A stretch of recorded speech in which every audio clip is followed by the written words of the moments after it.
What's up mga idol? Glenn Robinson permanent ban na. Nakakagulat na revelasyon.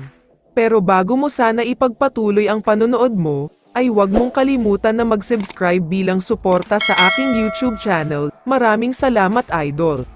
May konting update lang tayo sandali tungkol kay Justin Brownlee. Marami kasing mga Hinebra fans ang nagtatanong kung bakit parang ibang-iba ngayon ang laro ni Brownlee. Hindi na kasi siya yung offensive-minded na player.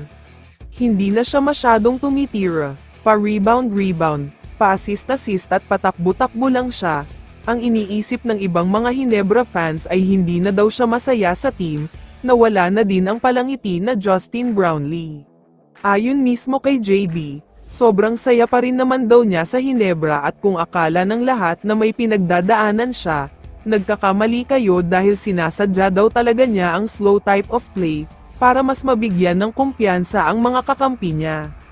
Hindi daw siya masyadong umi-score para maging balanse ang production ng puntos nila, pero sinisigurado naman niya na kapag kinakailangan ng puntos, handa siyang mag-take over. Ganyan nga ang nangyari kontra Phoenix kung saan nag-triple-double siya. Samantala, trending at pinag-uusapan ngayon ang post ng isang sports insider na si Homer Sison.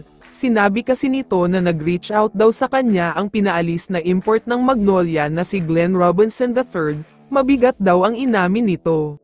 Napakapangit at unprofessional daw ang pagtrato ng Magnolia sa kanya, hindi nga daw masaya ang kampo ni Glenn Robinson sa biglaang pagpapaalis sa kanya ng management, hindi daw talaga natuwa ang kampo nila sa nangyari. Wala naman kumpirmasyon o pahayag ang Magnolia Management tungkol dito, pero may mga kumakalat na post ngayon sa social media at sinasabing posible daw ma-permanent ban si Robinson lalo na kapag walang katotohanan ito. Magkakaroon nga daw ng investigasyon kung ano nga ba ang totoong nangyari, at kung bakit bigla na lang siya pinalitan ng team, wala man lang kasing abiso na balak siyang palitan.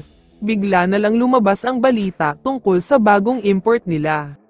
Kung ako ang tatanungin, hindi ko masasabi kung ano nga ba ang punot dulo ng pangyayaring ito, pero ang sa tingin kong sigurado lang dito ay hindi naman siguro pangit ang pagtrato ng Magnolia sa mga imports nila.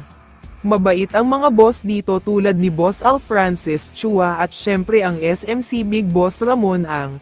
Kaya sana ay makapag-usap sina Glenn Robinson at ang kampo ng Magnolia para ayusin ang hindi magandang ending nila. Kaya naman kung ikaw ang tatanungin idol, ano ang masasabi mo sa balitang ito? I-comment mo naman ang sagot mo sa tanong na ito. So dito na nagtatapos ang video na ito. Maraming salamat sa pagsuporta at panonood mga idol. Ingat at bye-bye.